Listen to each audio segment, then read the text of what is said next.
or we're taping this Thursday, so both games are Friday night. Mercury Mini, the other night, third largest comeback in W playoff history. Lynx took a punch to the face. How do you think they respond? Man, I mean, they respond. I don't think this was a X's and O's situation. To me, when I watched that game, I saw it was just the tale of two halves, and really just like a little spurt in that fourth quarter. When I went back and watched the fourth quarter, like just to like confirm what I thought or what I saw, something really interesting popped out, which was Phoenix had been making their comeback in the third, right? Shout out to Monique Okonomokani. She kept them in the game. Sammy had big buckets. Obviously, Satu played a great game. You can go down the list. Everybody had their moments. There was a point from the start of the fourth. Minnesota didn't have their starters out there. They had some. I think Kayla McBride was on the court, but Nafisa, Courtney Williams, and Alana Smith were not on the floor. They go to check in the game at around like the 7-ish minute mark. And because of the flow of the game, like no timeouts, no fouls, no, out of bounds, they don't get in until like the 5:30 mark. And in that minute and a half, it wasn't that the score was like such a difference. I think Minnesota was still up. I think it was like 7. No, it was 8. They were up 8. And then in the very first possession, Phoenix hits a 3. Now it's a 4-point game. So now your starters your 3 like arguably most important players, 3 have been sitting. They come back in the game, and oh my God, all of a sudden, when they left, it was like a 15-point game. Now they're back in, it's a 4-point game. And that's playoff basketball though, right? Like you're asking, what are they going to do differently? You have to find ways to not let those little spurts, those 3-4 minute spurts against teams happen. But you knew that Phoenix wasn't going to go anywhere. Do you think that was do you think they should have called timeout? It's hard to know. It's hard to know because we're talking about a minute and a half. If it was like 3-4 minutes, yeah, definitely. But it's hard to know. I mean, maybe is there an argument that the starter should have been in sooner in the fourth? Maybe start the fourth? I don't know. But I'm sure that's something that the coaching staff in Minnesota is looking at. And then, they gave a team that's full of vets that know how to win, particularly Sammy Whitcomb. Shout out to her for hitting a bunch of big buckets, but particularly the one that sent it to overtime. You can't give them a chance. You can't let them even taste it. Do you feel like with Phoenix, Satu 24-9 in game 2, sort of similarly in the Liberty series, she played really well in New York and then had a big game 3. They got a lot of good players, but do you feel like she is sort of their X factor a bit?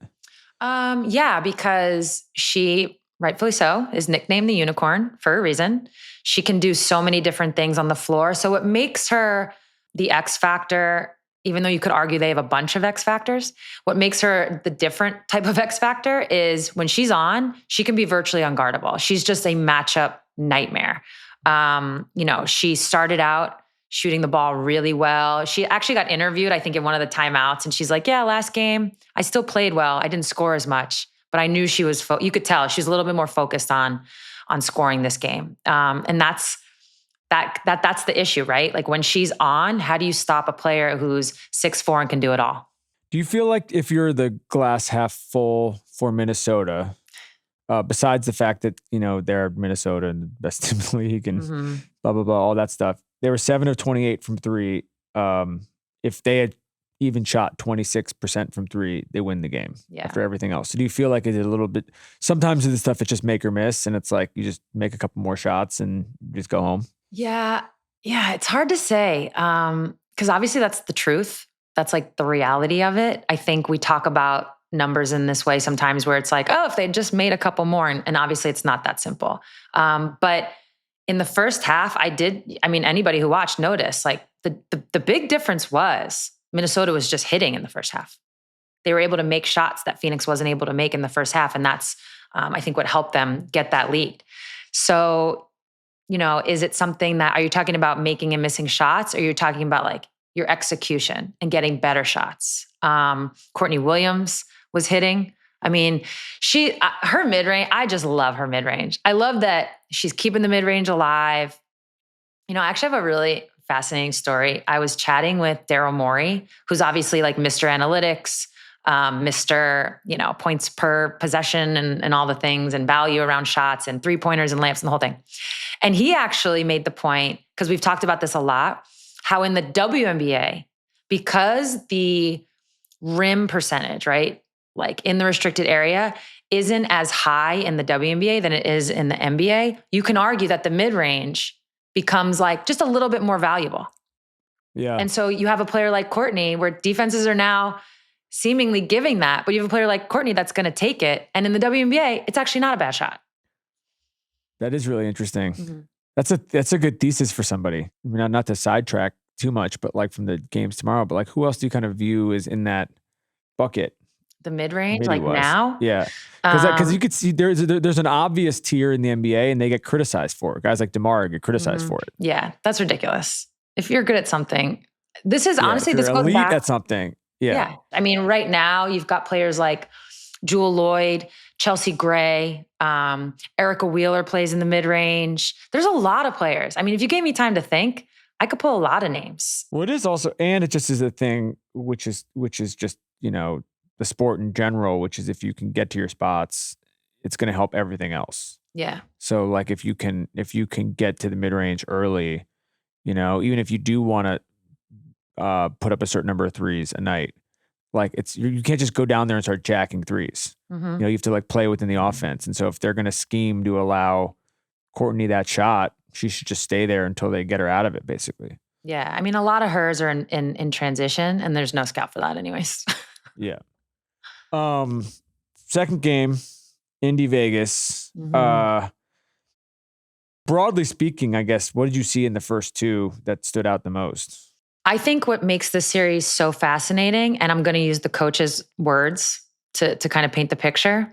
You have Stephanie White after game 2 talk about the fouls and the amount of fouls called on her team impacting their flow. I think what she was saying, because the way the clip was, it kind of got cut off for me. I think what she was saying was, because we're getting called for fouls defensively that are sending them to the free throw line, we're unable to run.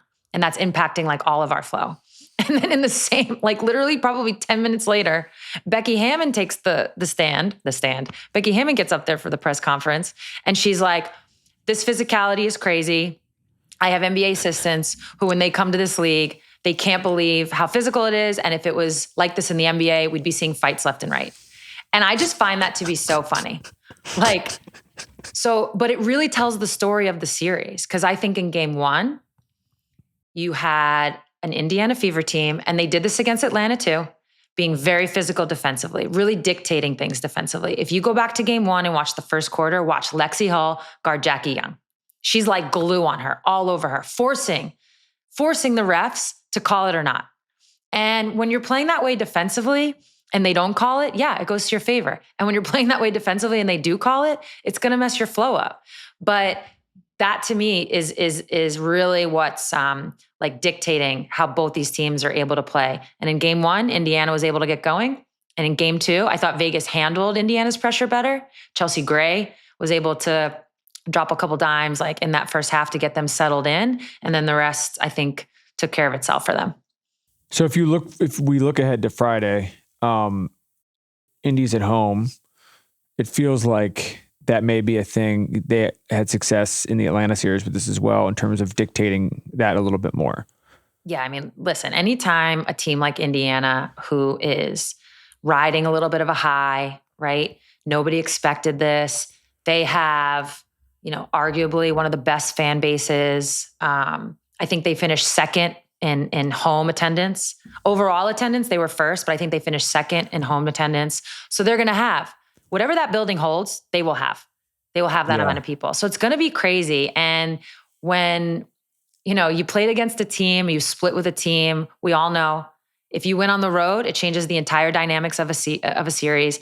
But game 3 for Indiana is a must win. And not because they couldn't pull it off, but I really feel like if they want to have a chance, they have to win game 3. They just have to sort of plant the flag at home early. And don't let Vegas remember what's happening and from a player personnel standpoint in the series. I think it's more like mentally. Speaking as someone who split with Vegas in 2022, came home, for game 3 and we should have won it and we lost. That emotional toll really impacted us going into game 4.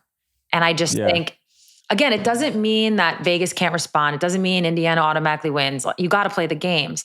But this one, I think this one Indiana gets. And now they have a chance to close out at home. But I think mentally is where it all lives. If you're Becky and that staff and you look at what Kelsey Mitchell has done all year, but even just in game 1, for example, we talked about this before the playoffs a bit, but it's try to cut off the head of the snake. She's clearly the head of the snake. She's on an all-time heater. Mm-hmm. Did you see something differently in terms of how they approached her games 1 and 2? And do you have is there a thing that they can carry over to 3 in terms of that effectiveness? Yeah. I mean, so I didn't see much change from a scout standpoint in terms of how they were guarding the pick and roll. They still switched from what I saw. But what I did pick up on, and I would have to ask Becky to make sure of this, but what I did pick up on was she was throwing different defenders at her. So it was Chelsea Gray was on her, Jewel was on her, Jackie was on her. Definitely not leaving her as much, for sure, which is, I think, a book out of Atlanta Dream and how Jordan Canada guarded her in that game 3. But she also was throwing different looks, as I said, with defenders, but also there was a lot more zone this game. I'm sure they talked about how to guard her in transition, just making things difficult for her. But what I liked about, and this is what I would love to get confirmation, what I liked about the different looks is Kelsey Mitchell's off vibes. When she's going, she's off instinct. And with players like that, you have to give them different looks. You can't let them get comfortable. Because the minute they get comfortable playing one way, it's really hard to get them out of that, even if you do throw a different look. But if every time down the floor you're throwing something different and you're making her become more of a thinker as opposed to more of an instinct player, now you might be able to make things just a little bit harder. And it seemed like that's what they did. And I think it worked. That's what we were talking about with the midi stuff, is that helps you get comfortable. Yeah. Is just seeing a couple of shots go in. The Fever bench has been really good all playoffs, and it feels like that's a little bit of their X factor as well outside of Kelsey. Is there anything in particular you look at outside of the obvious with them that you feel like for them they need to play defense like you mentioned before, but for them to sort of continue this run, they kind of need over the next 4 or 5 days? Yeah. I think we talked about this maybe 2 podcasts ago.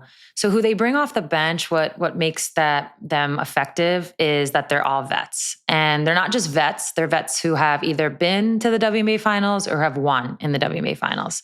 And I'll name them again. You've got Shea Petty, you've got Ariel Powers, you've got Breezy Turner. And even though Odyssey is a starter, you've got Odyssey Sims. And they have so much experience in these moments. They just don't get rattled. Honestly, they don't give a fuck. They're yeah, we don't care who you are. We don't care what the score is. We're not really. We weren't even on this team 3 months ago. Yeah. We're just here. They've been to the finals, particularly, Shea Petty, I feel like at times might surprise people. The ball I feel like it always ends up in her hands, late shot clock, and somehow she finds a way. And that's not by accident. We should stop being surprised by that. And, if Charles Barkley is right about anything, I think he is right about this. Bench players generally play better at home. So the impact they can have in game 3, it might be felt. Did you ever see the movie The Replacements with Keanu Reeves? I actually haven't, but I do know the gist. It reminds me, it's a little, it's not exactly the same thing because they were playing because the whole team was locked out because they wanted more money. But it is kind of they pull all these people from different places. Mm-hmm. They don't have enough time to gel together or anything like that. And so they just go off instinct and vibes. And it feels like they have a little bit of that going right now. So before we go, there is one thing I want to give some acknowledgement to. Phoenix, Minnesota, it's a 3-point game with I don't even know, 15, 20 seconds. Phoenix has the ball. They're trying to go to overtime. And in this possession, Sammy Whitcomb got a shot off, a little bit of an air ball, so misses the first one. And when you go back and watch that possession and you look at the composure and the awareness of the Phoenix Mercury, I was blown away by this. I was so impressed by this. AT gets the rebound, kicks it out. First it goes to Ka, who kind of like steps back behind the 3-point line, isn't open. By the way, how many times have you seen that player just throw it back up? Because it's like, oh, we need a 3. Nope. And at this point, there's like, I don't know, let's call it 10 seconds. She kicks it to Satu, same thing. Satu easily could have shot any kind of shot in that moment because players get anti-pants around it. Nope. Throws it over to Sammy, who does what? Shot fakes, gets Alana Smith off her feet, does a little sidestep, and then hits a 3. I've seen so many teams have Ka shoot it, Satu shoot it, and then it never even gets to the actual open player. So shout out to the Phoenix Mercury for being composed in that moment.